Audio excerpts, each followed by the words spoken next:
ఇవాళ చంద్రబాబు నాయుడు గారు విదేశీ పర్యటన గురించి వీళ్ళు మాట్లాడుతున్నారు. అసలు వీళ్ళకెందుకు? చంద్రబాబు నాయుడు గారు అమెరికా వెళ్ళాడా, ఇటలీ వెళ్ళాడా, యూరప్ కంట్రీస్కి వెళ్ళాడా? మీకు అవసరమా? ఎన్హెచ్సి సెక్యూరిటీలో ఉండే వ్యక్తి, ఆయనకి సెక్యూరిటీ రీజన్స్ కారణంగా అన్ని విషయాలు కూడా బయటికి చెప్పరు. మీకు చెప్పాలా? మీరు ఒక పనికిమాలిన బ్యాచ్, ఒక మాఫియా బ్యాచ్, మీకు మేము వివరాలు చెప్పాలా ఎక్కడికి వెళ్తుంది? పోనీ చంద్రబాబు నాయుడు గారు కోర్టు ఏమైనా ఆంక్షలు ఉన్నాయా నీకున్నట్టు? నువ్వు వెళ్ళాలంటే, విదేశాలకు వెళ్ళాలంటే కోర్టు పర్మిషన్ తీసుకోవాలి. నీకు కేసుల్లో 13 సిబిఐ కేసుల్లో ఛార్జ్ షీట్లు ఎదుర్కొంటున్నావు, 7 ఈడీ కేసుల్లో ఛార్జ్ షీట్లు ఎదుర్కొంటా ఉన్నావు.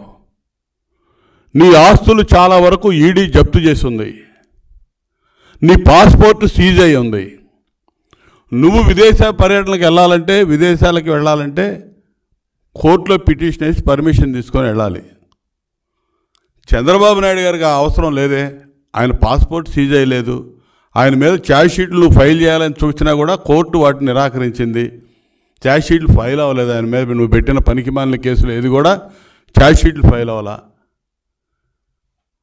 ఆయన కోర్టు పర్మిషన్ తీసుకోవాలని ఎక్కడ కూడా, ఆయన బెయిల్ మీద, బెయిల్ ఆర్డర్లో ఎక్కడ కూడా బయటికి వెళ్ళాలంటే కోర్టు పర్మిషన్ తీసుకోవాలని కూడా లేదు. ఇంక నీకెందుకు? అవిశ్రాంతంగా పనిచేస్తాడు చంద్రబాబు నాయుడు గారు, ఆయన ఫ్యామిలీ. ప్రతి సంవత్సరం విదేశీ పర్యటనలకు వెళ్ళడం అలవాటు.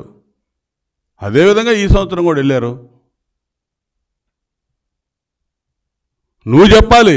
నువ్వు వెళ్ళావు లండను, నువ్వు కోర్టు లండన్ వెళ్ళటానికని చెప్పి నువ్వు ఎక్కినటువంటి విమానం ఆమ్స్టర్డామ్లో ల్యాండ్ అయింది. దీనికి నువ్వు వివరణ ఇచ్చుకోవాలి. నువ్వు నేరస్తుడివి, నువ్వు వివరణ ఇవ్వాలి. నువ్వు చెప్పిన కాడికి వెళ్ళాల్సిన అవసరం నీకుంది, లేకపోతే క్రైమ్ అది. చంద్రబాబు నాయుడు గారు చెప్పి వెళ్ళాల్సిన అవసరం లేదు.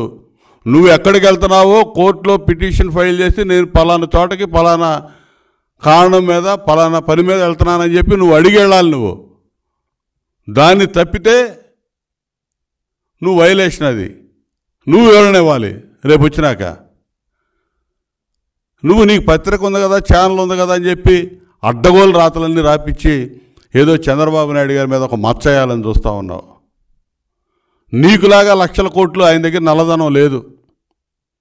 ₹1 నువ్వు పెట్టిన పనికిమాలిన కేసులు ఎక్కడ కూడా ₹1 కూడా నువ్వు నిరూపణ చేయలేవు, జరగవు. ఎందుకంటే ఆయన మచ్చలేని చంద్రుడు.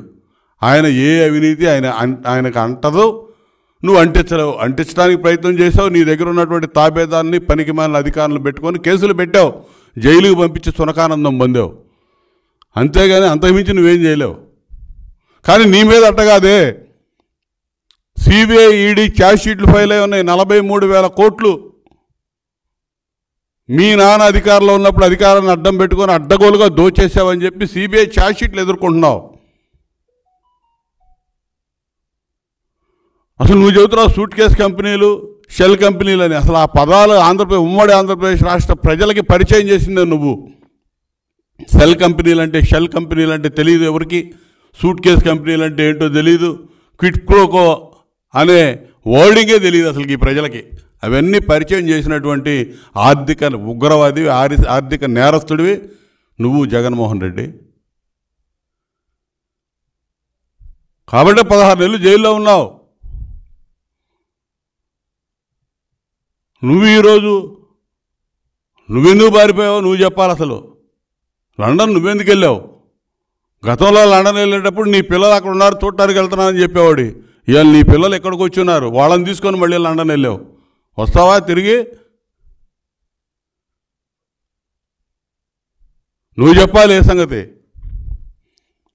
ఇక్కడ ఎన్నికలైన కాడ నుంచి ఎవడో మాట్లాడలేదు తెలుగుదేశం వాళ్ళు అని చెప్తున్నావు. పోలింగ్ తర్వాత సైలెంట్ అయ్యారని. సిగ్గుండాలి ఆ మాట అంటానికి. పోలింగ్ తర్వాత తేలుగుట్టిన దొంగల్లాగా వ్యవహరిస్తుంది మీరు. జగన్మోహన్ రెడ్డి దగ్గర నుంచి కింద స్థాయి గల్లీ నాయకుడి దాకా పట్టా లేకుండా పోయారు. ఒక్కడు నోరు తెరవట్లా. ఎవరికి ధైర్యం లేదు.